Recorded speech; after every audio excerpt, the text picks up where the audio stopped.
It's now my pleasure to introduce Wharton's Deputy Dean, Mike Gibbons, who will kick off today's panel discussions on the important topics of financial crises and the current state of affairs. In addition to serving as Deputy Dean, Mike is the I.W. Burnham II Professor of Investment Banking at Wharton. As Deputy Dean, he oversees all aspects of the school relating to faculty, curriculum, and research. Before coming to Wharton in 1989, he was a tenured faculty member at the Stanford Graduate School of Business. He chaired Wharton's finance department from 1994 to 2006 and has been recognized with Wharton's Excellence in Teaching Award. His research and teaching focus on the valuation of financial securities, including financial derivatives and fixed income securities, and he has served as either an editor or associate editor for the major academic journals in finance. Please join me in welcoming Mike Gibbons. At Wharton, I'm actually probably the chief fireman, so I know a little bit about crises. I started in the dean's office about shortly before the financial crisis, and that was a problem because I didn't know how to keep the faculty happy if we had no money, and sent a little panic through me. We did survive that financial crisis, and that's a good thing. But I'm sure everyone in the audience can tell stories about their experience from the financial crisis. But now what I want to do is introduce the 5 panelists and moderator for today's discussion. And as you can see in the materials you received, you can see their bios. So I'll just give an abbreviated version of those bios. But it's clear when you look through the bios, the speakers represent a diverse background, including academic and practice, and they have lots of experiences relating to the financial crises. I just had the pleasure of meeting Bhansali today, and as you know, he's the founder and chief investment officer of Long-Term Alpha, and prior to that, he spent 16 years at PIMCO, and the last 8 years was a managing director. He's an author of 4 books and numerous refereed articles. Next is my colleague, Dick Herring from the Wharton School, who will be the moderator for today. He's a chaired professor at Wharton, and he's the director of the Financial Institutions Center. Previously, he co-chaired the U.S. Shadow Financial Regulatory Committee, executive director of the Financial Economists Roundtable, and currently he's a member of the FDIC Systemic Resolution Committee and Systemic Risk Council. Next, Bruce Jacobs, who's been introduced earlier today. As you know, he's a principal and co-founder of Jacob Levy Equity Management. He's written several books and has many articles published on quantitative investing and equity management. But the book that I want to highlight for you, especially relevant today, is the book that has the title Too Smart for Our Own Good, Ingenious Investment Strategies, Illusions of Safety and Market Crashes. And as you know, this conference would not have been possible without the generous support of his partner, Ken Levy, and Bruce. I want to thank them for that. Next is Richard Lindsey, and he's the director of Windham Capital, co-chief investment officer of Windham Liquid Alternatives. Previously, he was a director of market regulation and chief economist at the SEC, and previously, before that, he was a finance professor at Yale. And last but not least is Chester Spatt. Chester is a chaired professor at Carnegie Mellon, and currently he's the Golub Distinguished Visiting Professor at MIT. Chester was a chief economist at the SEC from 2004 to 2007, and he served on various committees and councils for the SEC and the Federal Reserve. So we should all welcome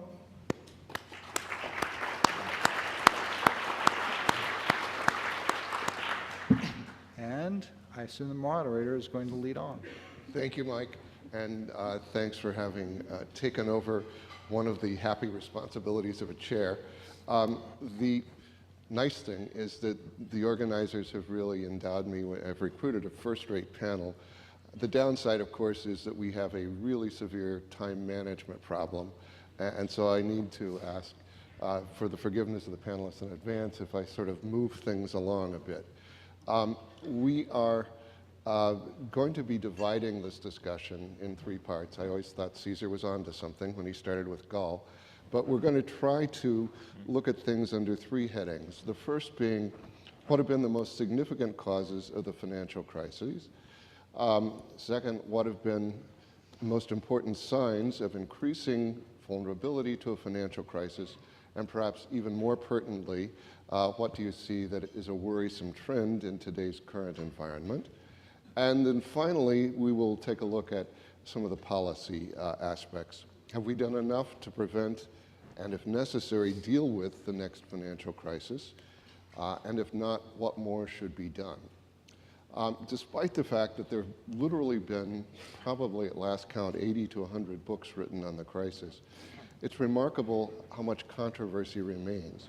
For example, there is no real consensus on when it all began. Some people would look to the decline in housing prices in 2006 as having been the significant event that should have been more carefully considered. Others would look ahead to the first quarter earnings report by HSBC that very clearly laid out the complete mess that had occurred in the subprime structured lending market.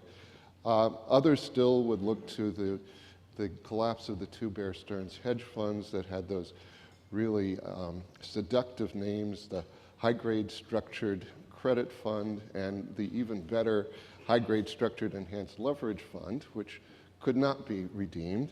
That occurred in July, but I think most people who pay attention to money markets would date things in mid-August 2007 when BNP Paribas announced that it could not redeem a couple of its funds because it did not know how to value the securities. That's when you saw things spike up in the interbank markets. Still others, however, would argue that it was manageable until the Lehman weekend, and when it was not possible to find a orderly liquidation of Lehman, all hell broke loose. And the most recent date I've heard, which I found very mysterious, except it was stated by a member of the Federal Reserve Board, is that the real problem was the collapse of WAMU and the fact that the authorities permitted some creditors to suffer loss. I think that's a very particular view, but it's around. In any event, there have been a number of different theories and a number of different looks at what the underlying dynamics are. The IMF has actually identified more than 120 very serious financial crises around the world since 1980. Bruce Jacobs has had a very careful look at the ones that have happened in the US since the mid-80s, and you can read the results soon when his book is published, Too Smart for Our Own Good. So I've asked Bruce to start off our discussion of the underlying causes, and we'll turn to other panelists and then make a pivot to talk about signs of increasing vulnerability. Bruce, please take it away. Thank you, Dick. I'd like to start off with a quote from Robert Merton, Nobel Prize winning for his work on option pricing theory. He said, "I realized that if you did dynamic trading, if you actually traded literally continuously, then in fact you could get rid of the risk. But not just the systematic risk, all the risk. But we know you can't trade continuously in practice. If I take you back to the 1980s, and you'll see why that becomes relevant, this was actually attempted with a strategy called portfolio insurance, which was in fact dynamic hedging and did need to trade continuously. And we all know what happened in 1987. There was a major crash, the largest one-day decline in the history of the US markets, greater than the decline in 1929. Portfolio insurance required that dynamic hedging, shifting risk by selling stock when the market declines in order to protect portfolios. However, there needs to be counterparties on the other side willing to buy as the portfolio insurers sell. As the product loomed larger and larger, the demand for risk shifting increased. Liquidity began to disappear. The buyers were not there. The markets became fragile, and the decline was over 20%. We've been seeing this sort of pattern over and over again. Have we learned the lessons? In the 1980s with portfolio insurance, in 1998 with the hedge fund long-term capital management, and of course in 2008 with the credit crisis. I'd like to share another quote with you from Martin Mayer. Wall Street gets in its worst trouble not by taking risks, but by following false prophets who promise to make finance risk-free.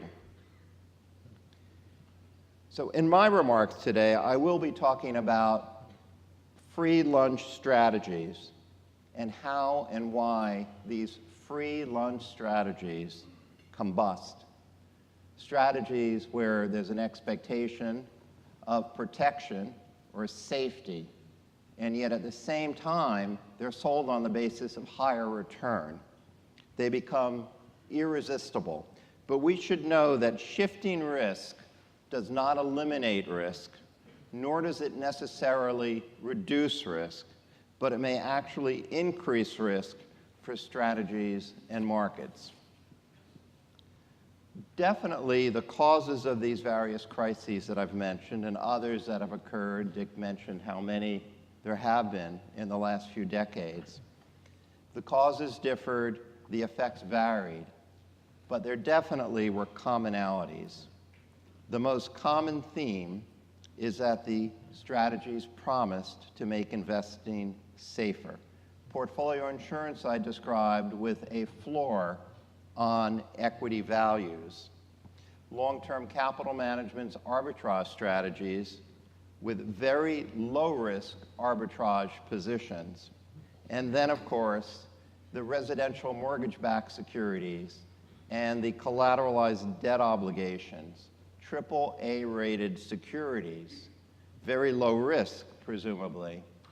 There were 64,000 tranches of AAA-rated securities. There were only 12 corporate issuers that were rated as high as AAA. So there was the promise of safety, and yet the promise of higher return. Insured portfolios, portfolio insurance, were presumably designed to outperform the market. That's how they were sold. Long-term capital management, the positions, arbitrage positions, were low-risk positions, so they were leveraged substantially to produce the high returns. And on the AAA mortgage products, there were higher rates than you could earn on AAA governments. So why not buy the mortgage products? Yet we learn in Finance 101, the received wisdom is if you want higher return, you need to take more risk. Here, you have a high reward promise and the expectation of low risk. That's very hard to resist. There becomes a very substantial following. This promise of low risk I refer to as the illusion of safety. And you're typically protecting from not idiosyncratic or individual security risk, but systematic risk. Risks such as the equity market in the case of portfolio insurance, the equity market, interest rate market, foreign exchange market in the case of long-term capital management, and the housing market in the case of these mortgage-backed securities. But systematic risk cannot be diversified. It needs to be shifted to someone else, just as portfolio insurance attempted in the 1980s. But when the investments become crowded, they're much less likely to attract counterparties to whom to shift the risk. And that's even more so if these crowded investments need to exit all at the same time. So these free lunch strategies make markets fragile and more prone to crashing. And at this point, I guess I'd like to turn to Rich, who has had an interesting seat both from a regulatory point of view and also as an active participant in markets. One of the distinctive things about this panel, incidentally, is that all four of the experts are mainly heavily involved in securities markets. And I'm more accustomed to the discussions that revolve around the banking system and that sort of systemic risk. But one of the things we really learned from the experience in 2008, 2009 is that you need to worry at least as much about securities markets. We simply hadn't developed the tools to think about it. Rich, how does it look from your perspective? Well, I'll start by saying that I think I've been on a lot of panels about risk in markets. I've been on at least 4 10-year after panels after each 10 years, so after 87, after 98, I'm not going to say they happen every 10 years because they're a little, I'm not quite that old, so there's a little bit of a higher frequency. And it would be easier if they were that predictable. It would be. The problem is. And then we could all get ready for the, right. Never mind. Not surprisingly, I probably don't have a very different view from most people on this panel, and particularly in terms of many of the things that Bruce said. I think that most of the financial crises actually start with some new product or a new approach to investing. And it's always sold as a panacea for whether it's reducing risk or increasing returns or doing something different in the market. Sometimes it's something that's supposed to be new and innovative. And I think the only thing that I didn't hear Bruce say is that they also experience a pretty rapid growth. If you think about portfolio insurance, the idea maybe had been around for a couple of years, but once it started, it really went very quickly in terms of the growth of it. Or if you think about the mortgage-backed market, the growth of that was also spectacular in a relatively short period of time. And what happens in those situations is that there's not really any data. I think most of the people in the room are quants one way or another, and the first thing we love is maybe math. The second thing we love is data, because data is how we inform our perceptions of what may or may not happen. So you see risk managers all the time, or I saw a lot of risk management issues with the financial crisis and the mortgages, where the trading desk would say, there's no risk here. Look, there's never been a failure, there's never been this, there's never been a problem with defaults. And the risk managers, while sometimes felt that there was a lot of risk and maybe things needed to be adjusted, really didn't have a basis for argument other than their perception. And I think when it comes to the perception of a trader who's usually seen as somebody who makes money for a firm, and a risk manager who is usually seen as a cost center for a firm, that the money maker tends to win out in arguments where there's a paucity of data to kind of support the argument that indeed there is a lot of risk that's being taken here.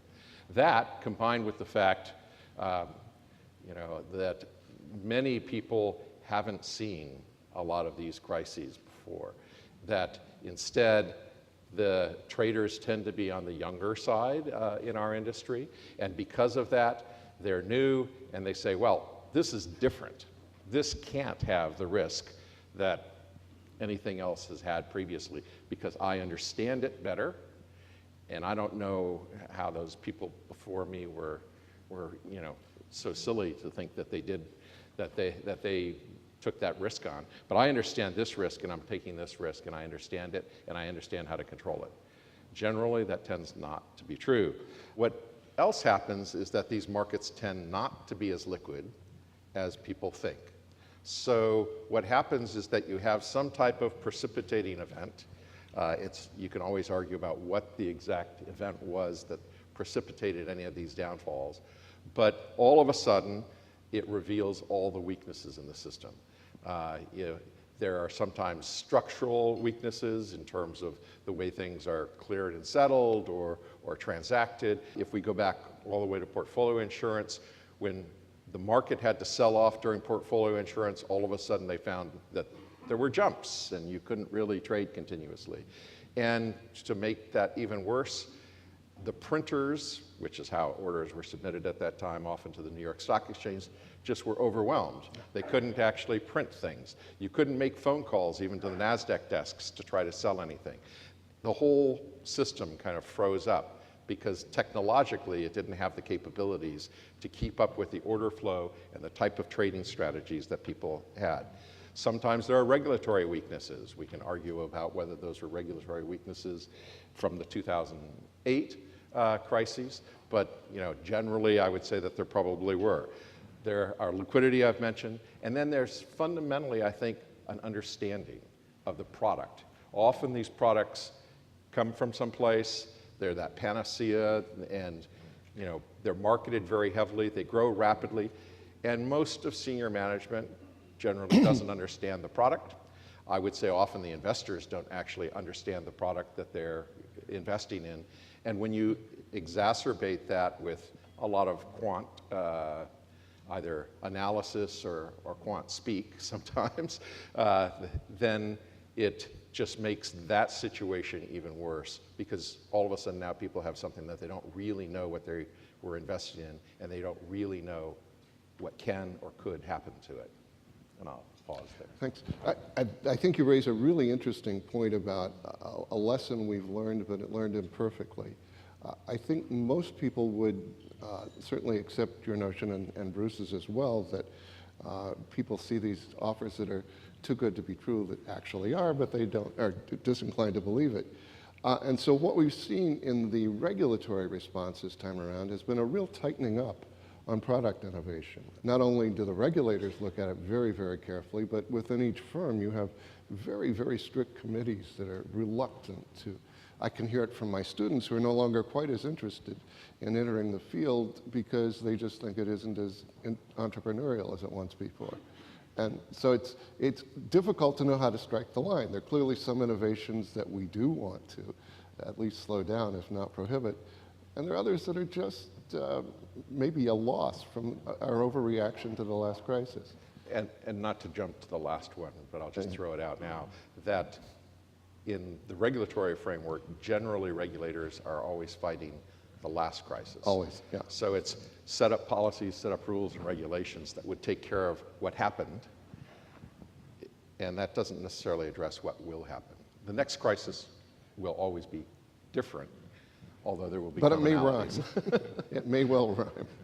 Veneer, you've written a lot about this sort of regularity in crises as well, I think emphasizing several of the same themes that Bruce and Richard did, but you've also had some real concerns about what you're seeing today. So if you wouldn't mind commenting on the underlying causes and then making a pivot to talk about what should concern us as we look at the world today. Let me give you a little parallel from just the world that we see around us. So if I said, can you predict a solar eclipse? Obviously, everybody here would say, obviously, we can predict solar eclipses, but for a very long period of time, and if you plot the data of when a solar eclipse is likely to happen, it kind of looked a little bit random. Now, solar eclipses happen because the observers were sitting on Earth, and solar eclipses are happening pretty much every 18 years or so at various points on the Earth. But it looks random if you don't observe them.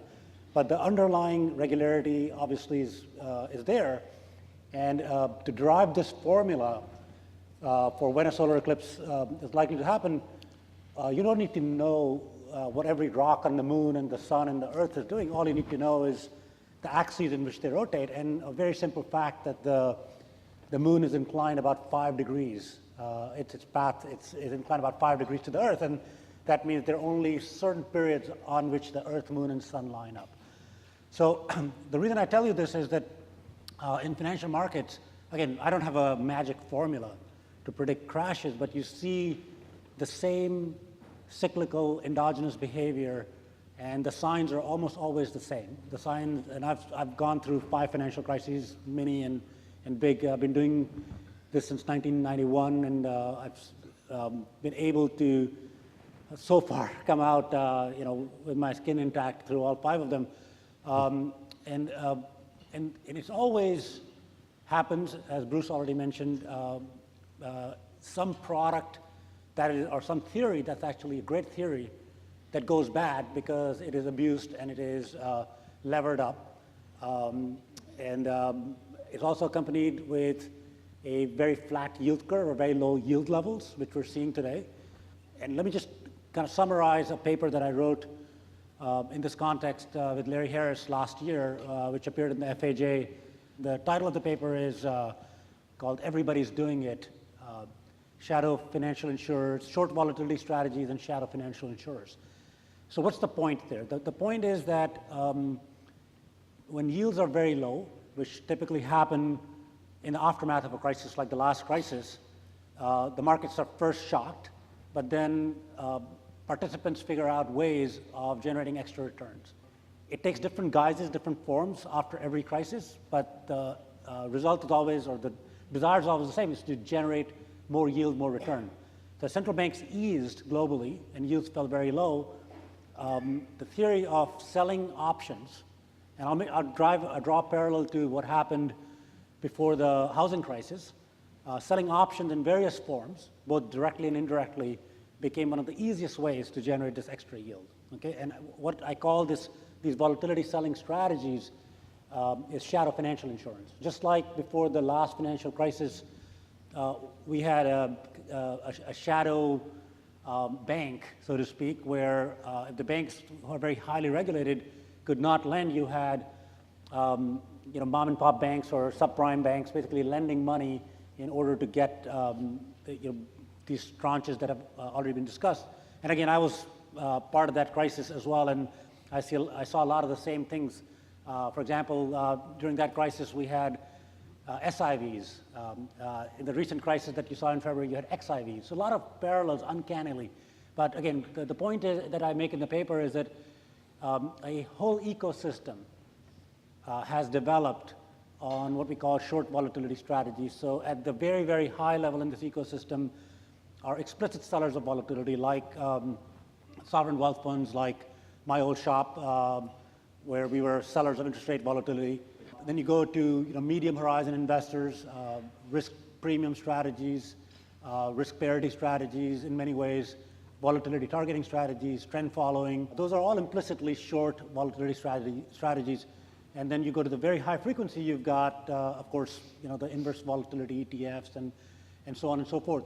The common theme, the common link between them, as in the last 3 or 4 events that I've seen, is a parameter.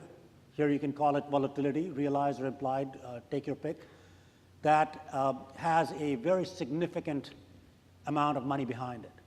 And at a certain level, you don't have to think very hard. You just have to do some simple calculations.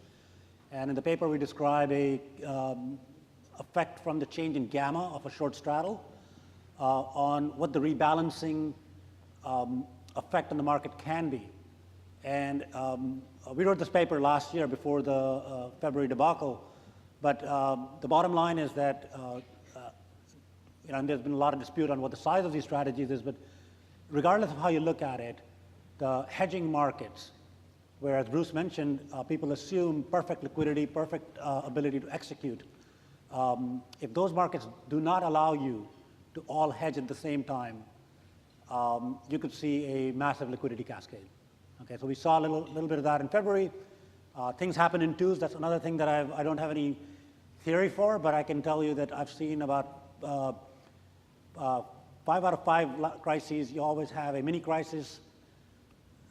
People get emboldened because it recovers very rapidly. And then you have the big crisis because more people have been sucked in who've been waiting on the sidelines. So a lot of the signs that I'm seeing today, again, I'm not calling a immediate meltdown. As a matter of fact, I believe that the risk today is a melt up in the markets, but we're not too far away from a leverage-driven unwind, and primarily it's going to happen, in my view, and we can get into it more in this later section, because of yield curves, yields rising, possibly inflation rising, And its second order effect will be on volatility rising. And I think you've all noticed things in the current environment that do create some concern. Chester, I would like to ask you, because I've, for many years, had the pleasure of conferring with you about 4 times a year about what concerns you looking ahead. 10 years ago, Dick and I were in the same room as Lehman was doing its bankruptcy filing. We were both members of the Shadow Financial Regulatory Committee. And I have to confess, I was on the wrong side of a bet. We had an informal poll about would they or would they not be bailed out. I didn't think they should be, but I bet they would be, and I was sorely wrong, as were a number of other people, apparently. Do I think there are warning signs at present? Even at present, I think absolutely. So I think, for example, one of the core aspects of the underlying crisis a decade ago had to do with housing and had to do with low down payment loans. And today again, we have federal authorities legitimizing 3% down loans, as if we learned nothing from the financial crisis. So I think there are warning signs out. I think that's an example of an important warning sign. I think another important example is as interest rates are now rising and as federal deficits are very large despite the booming economy. I think there is potentially lots of risks that our economy faces over time, having to do with the sustainability of debt, of government debt. So I certainly think there are a variety of warning signs, and I do think we haven't learned so well some of the lessons we perhaps should have learned from the financial crisis. For example, one of the themes that's been a focus of some of my recent research has been to try to think a little bit more deeply about what are and what should be the boundaries between the Federal Reserve and the SEC. Hold off on that. Yeah, for the next one. I'll sort of say a little bit more about that. Yeah. That's going to be one of the main themes of the third section. Okay. Bruce, what worries you when you look around today? Well, I agree with Vanira's comments, certainly, about options-based instruments. I've already alluded to that in terms of portfolio insurance. And the issue with options-based instruments is that, as you know, they can provide a nonlinear pattern of return. However, what's often not understood is that nonlinear pattern of return can be transmitted to the markets, because often there needs to be dynamic hedging. If there's an excess supply or an excess demand, there needs to be dynamic hedging or delta hedging on the other side. And so as you approach the expiration date, what happens is the amount of trading increases, and that begins to affect the markets. We've seen that it's not only a matter of the options and their impact, but leverage has very much the same effects, and there's very much neglect of consideration of leverage in the literature that students are introduced to. Because when you have a large amount of leverage, and if you're suffering losses, you'll need to unwind your positions, and unwinding your positions is going to impact markets in a dramatic fashion. If you think about modern portfolio theory, it looks at expected return and volatility of return. There's no consideration at all of leverage risk. Now, if you're a long-only investor, modern portfolio theory is fine.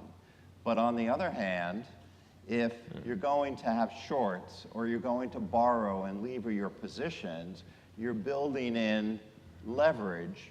And leverage is, as we know, a two-edged sword, but it's also debt. And if there's not enough collateral because you're losing money, you'll get a margin call. Modern portfolio theory does not address at all margin calls. So myself with Ken Levy, we've built a model. It's in the literature if you're interested, which we call a mean-variance leverage model. So it builds a third dimension into modern portfolio theory that takes into account margin call risk. And if students are educated about expected return and volatility of return, and aren't educated about the risks of margin calls, and only receive the education too late, when we've seen now in many of these situations of crises that there have been major margin calls. And so it's important to recognize the margin call risk. And so we see the amount of inordinate leverage that's used in these free lunch strategies to be a major risk to the markets. So let me start with something that Chester talked about, which was the fact that now we have 3% loans for low income. That's exacerbated by the fact that they're also allowed to let the families or households go to a 50% debt ratio. So while there's been an increase in housing prices over the last several years, most of that increase in average housing price has been driven by the low end of the market. So, you know, there is some risk that's built into that. I think that the idea of margin calls is probably also an interesting concept, because when in times of crisis, what people sell is what they can sell, right? So if you have something that's relatively illiquid to start with, and you get a margin call on that, the way you meet that margin call is you sell your liquid instruments, the things that you can actually take to the market and get ready cash for. And the larger the dip, of course, the more that eats into the market. So one of the areas that I think is perhaps a concern is actually the investment grade bond market. In particular, as people have reached for higher yield, they've invested more into BBB. BBB bonds are basically the bottom of the investment grade. In 2008, I think there was $700 billion in the BBB tranche. Now there's almost $3 trillion in that tranche. In 2008, the average leverage there was 2.2 times EBITDA for the corporations that were issuing there. Now it's 3.2 times EBITDA, with more than a third, somewhere around 37% of them actually being in excess of 5 times EBITDA. And why is that important? Because if we have a movement into recession, something that kind of triggers the need to start to repay that, many of these corporations are not going to be able to repay that debt, and that means it'll drop out of AAA or out of BBB into junk or high yield, and I'm not sure the market can absorb kind of the influx of all those bonds into that, and particularly as institutions, of course, then have to start to liquidate those portfolios because they can't hold anything that's not investment grade. We have not exhausted the list of things to worry about currently, but I think all of those are really something that should be utmost in mind. I would like to turn now to what the policy responses have been. Have we done enough to prevent the next crisis, or if necessary, deal with it if it should break out? And equally importantly, if not, what more should be done? We've already heard, I think, one of the great omissions of Dodd-Frank, which was that Congress simply refused to think about housing finance. So we're backing into a situation that almost indicates that we weren't even paying attention in 2008, 2009. That's one of the key omissions, but there were certainly others. And Chester has written recently about one that I think is really quite interesting. There was, at one point, a thought about trying to do some regulatory consolidation in the United States. Barney Frank actually had a pretty well-developed plan for putting together at least the CFTC and the SEC and some of the other entities as well. Of course, that didn't happen, but there's another aspect of it that Chester has thought a lot about recently, and I think is really quite interesting, which is how you harmonize securities regulation with systemic regulation, or the Fed and the SEC to be more precise. Chester? These are very important issues.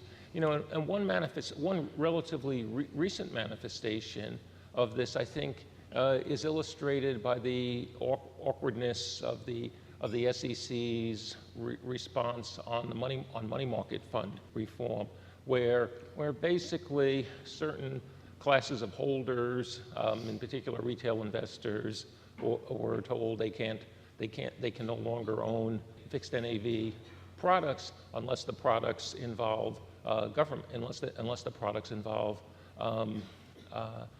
government instruments. But this raises a whole, and what's happened in response to this, of course, is there's been huge substitutions in the nature of the money market funds. But I think this raises really a lot of fundamental questions about the role of the different regulators and the importance of price discovery, and then perhaps not taking seriously enough the importance of price discovery. Indeed, as I look back at the financial crisis, I thought many of the awkward aspects during the financial crisis arose because of concerns by the prudential supervisors, such as the Fed, to try to discourage the focus on price discovery. And I think we saw this in a variety. We saw this in a variety of different forms during the financial crisis.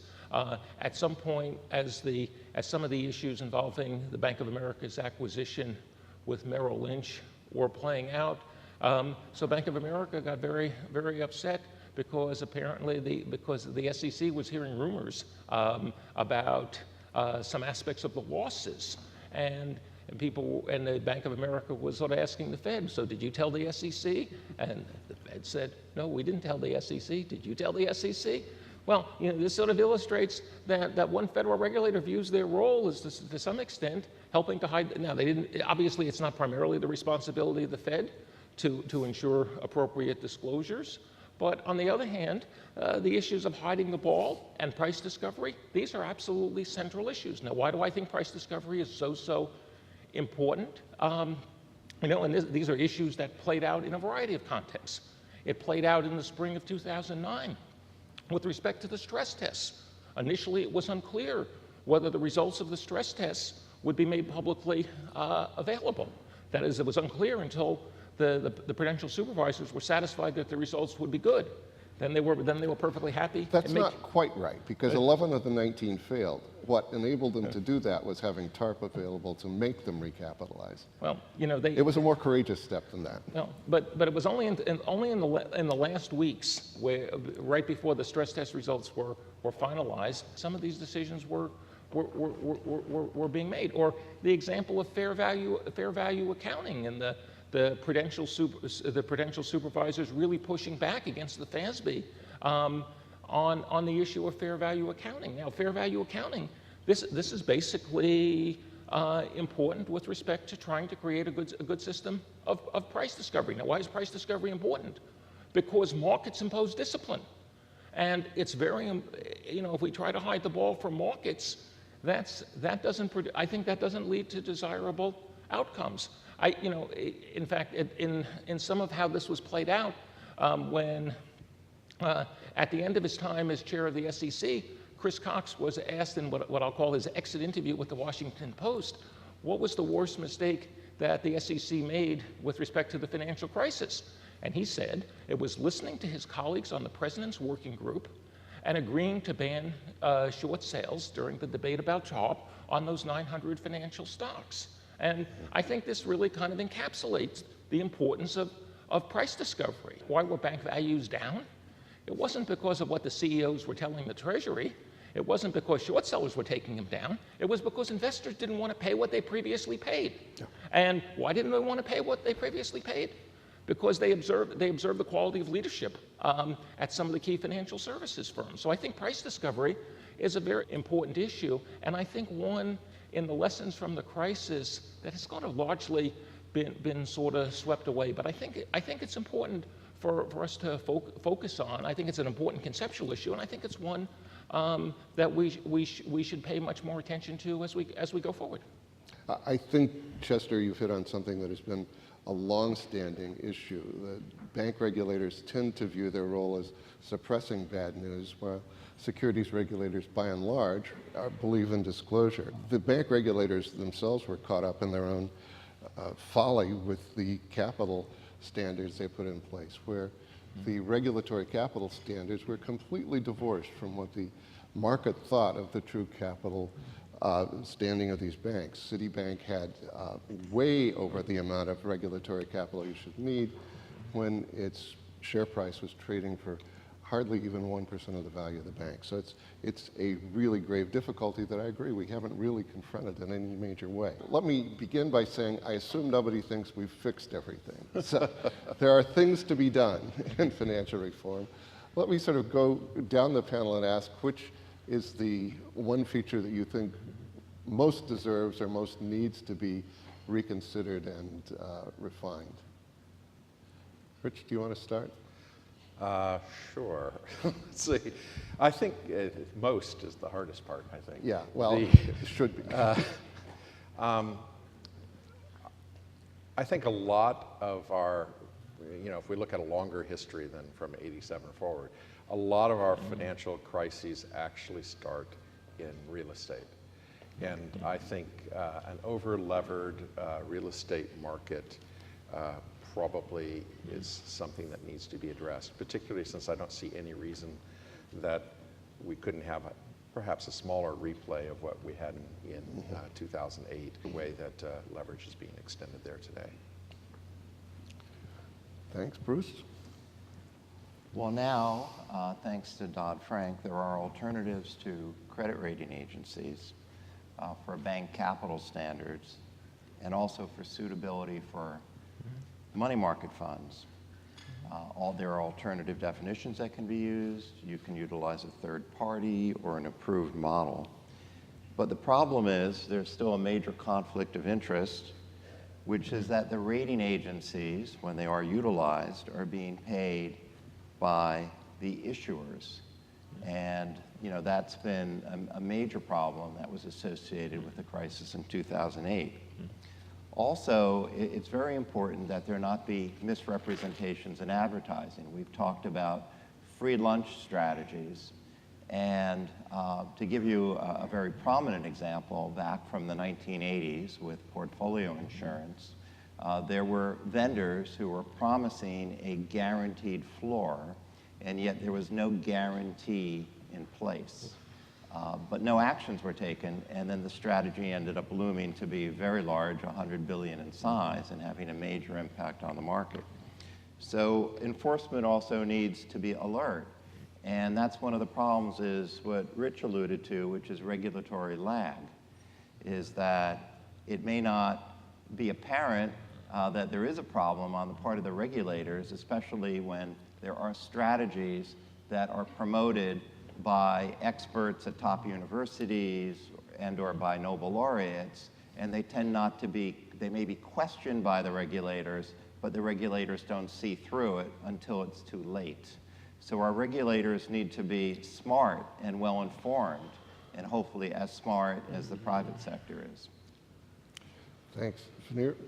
Yeah, I have a perspective that crises will keep happening every 10 years because in cycles of greed and fear, I think it's very hard to eliminate it. I think it's happened for a few hundred years, but... So let's take that as given, because I think you're right. We could never, and we probably should never seek to prevent them, because risk is part of what the financial system is about. Do you think we've done enough to mitigate the consequences once they break out? There's been a lot of work on the bank side with regard to living wills and resolution policies and TLAC and all sorts of triggers. What's your thought regarding securities markets, fixed income and equity markets?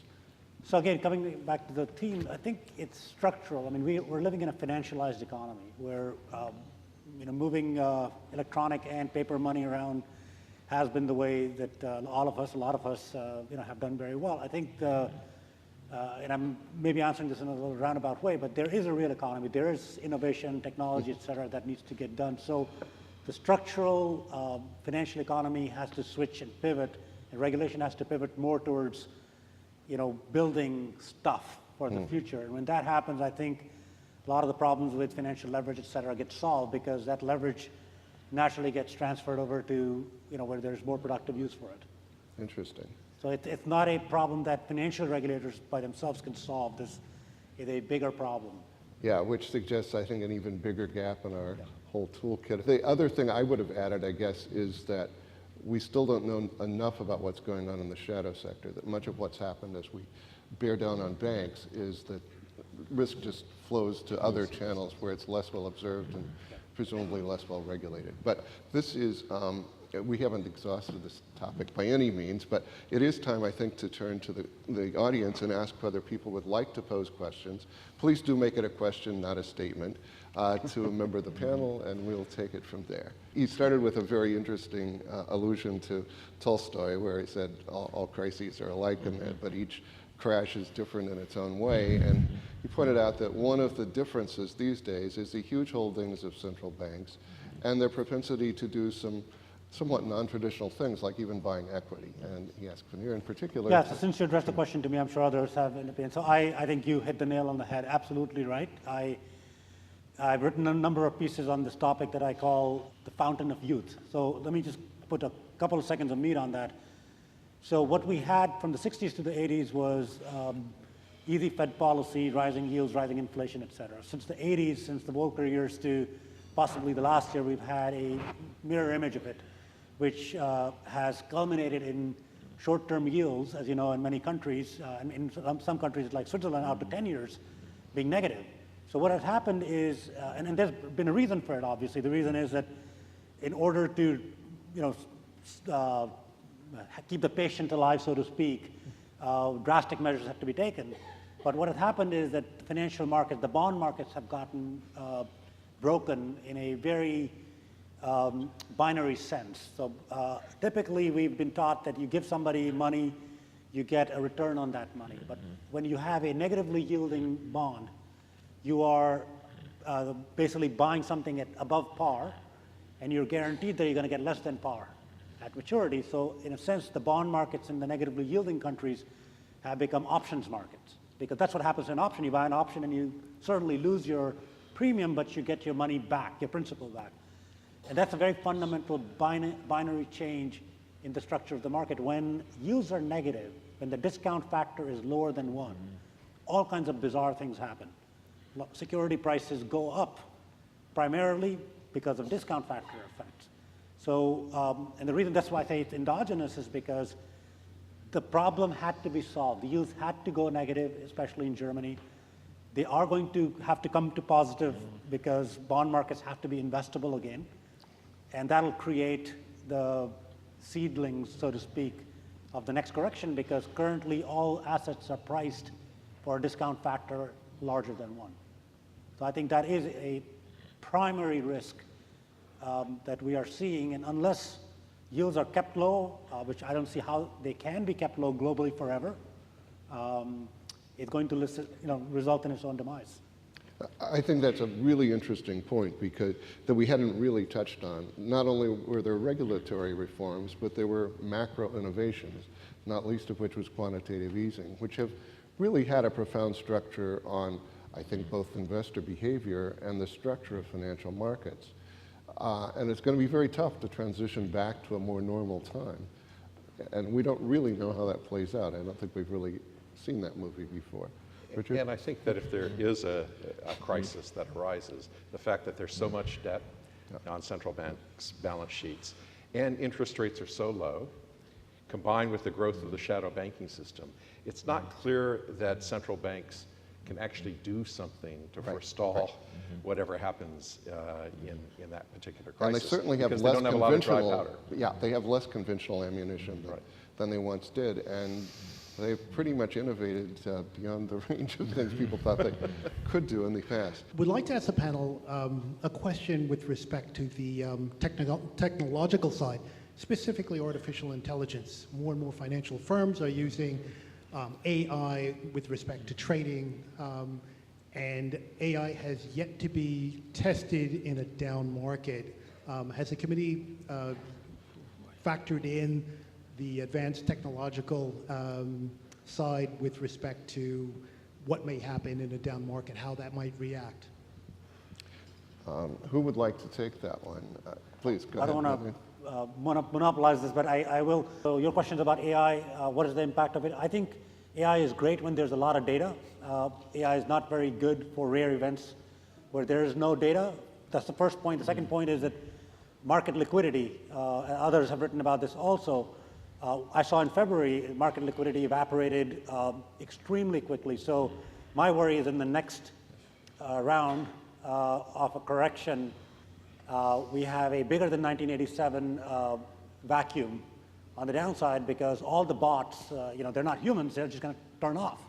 So, liquidity is probably one of the biggest risks that AI, or at least the kind of AI that's in the financial markets, we're seeing results in. Rich? I think the only thing I would add to that is that AI is a little overhyped in the financial markets. That there's not as much AI as often is reported. But I think it is bringing up one of the underlying themes of the panel, which is assuming liquid markets is not a trivial assumption. And the fact, it's something that people who think about banks have long obsessed over, but it's equally important in securities markets. And I don't think we fully appreciated that until our last unfortunate experience. AI and machine learning have sometimes been described as technical analysis on steroids. And Yeah. so beware, especially if the technical analysis leads to trend following momentum-based strategies that can have that tendency to crash after a big run. I have an atavistic concern when things can move faster than humans can intervene and monitor, but that's really, I guess, very antique. Are you guys at all concerned about the plethora of levered and especially inverse levered ETFs out there on the market? And you're seeing 2 times, 3 times, even 4 times. Given how risky these types of assets are and the lack of knowledge about these products, what do you folks think about that? Thank you. Bruce, that sounds like your kind of question. Well, the leverage, as I said, is a great concern. In the inverse levered instruments more so, we saw what happened in February. I think you're right about the investor not fully understanding what they're getting involved in. That's what's the key to education. What scares me is that the world we live in today is so complex and these strategies are so opaque. And it would require, master's level training to really understand the strategies and the impact on the markets. How does a little guy cope, yet alone the investment advisors cope as well? I mean, we can say, at our firm that we would have preferred, of course, that there not be all these serial crises, because as an equity manager, it always has an impact on the firm, certainly in terms of its AUM when you have a crash. So how does the little guy cope with markets like this? And is it simply becoming an ETF market because that's a simple choice, which we've heard a lot about today, although that too, if there's operational shorting, as we heard about, could give rise to problems as well. So, and investing in ETFs, is not a panacea because they are, virtually passive instruments of some sort with no active judgment as to security valuation. And it's when you move away from security valuation and as in smart beta vehicles where you buy low volatility stocks no matter the price. Since when do you buy anything and be price insensitive? If you go into a store, you're going to have some sensitivity to the price. But with smart beta strategies, there can be more and more loading up, and some of them can be long-short strategies and can be levered as well, loading up primarily on one aspect of the market. So the leverage, the complexity, the opacity, it's a great concern nowadays until we all have the education we need, including the population, to know how to invest nowadays. Well, I love this plug for education, but I don't hold out a lot of hope that's going to solve our problem. Yes, please. Would anybody like to speculate on the timing of the next recession? Tuesday. Which Tuesday? I won't say which one now. So again, nobody has obviously a crystal ball, but the signs, again, going back to the eclipse analogy, when the yield curve is flattening, close to inverting, I'm sure you read this in the press also, when the yield levels are low, when volatility is low, leverage is at an all-time high, equity markets are, on their 10th or 12th bull run, historically, you're within a couple of years of the recession, with the standard deviation of plus or minus 5 years, right? So nobody can forecast it, but I would certainly say that you're in the upper 25th percentile than in the bottom 25th percentile today. Anybody disagree with that view? Sounds I do really have a reasonable. crystal ball. It's Oh, beautiful. It doesn't work. Yeah, it's cloudy right now. It's unstraight. I hope everybody heard Krista, but let me just repeat it in case you didn't very briefly. She's concerned that it's very difficult for regulation to be forward-looking. And in some sense, it's data-bound. I think one thing you can say about the reforms in 2008, 2009 is for the first time they really did try to be forward-looking with stress tests. But it could lead to over-regulation or confining people to only things that we know how to look at. So it presents a bit of a dilemma. Anybody have thoughts on truly forward? Yes, Chester? Well, just to reinforce the inherent nature of the problem. So we did have this very substantial set of regulatory reforms that were called the Sarbanes-Oxley Act, and they had basically nothing to do with the financial crisis that ensued half a dozen years later. And I think it illustrates the fundamental point in Krista's question. Well, also as a former regulator, I would say, first of all, the regulators can't be that smart. they can't know the future any better than anybody sitting in this room. So, but at the same time, I think there are a lot of things that are done forward-looking. They may not be things that eliminate the potential of future crises, and I'm going to come back to that in a second. But the idea is that, when I was director of market regulation, that's when we passed regulations that allowed stock exchanges to actually go private, that allowed new trading systems like ATSs and ECNs and all of those things to happen. And that was because I knew technology was coming and you had to make way for it. And partly the way you make way for it is at the cost of the incumbents, because regulation is built up as a protective barrier for many incumbents. So you do that. In terms of preventing failures or I think it's very important that if you had a regulatory system that prevented failure, you would have a regulatory system that prevented innovation. You could not have growth, you could not have innovation if you don't have some failure to go with it.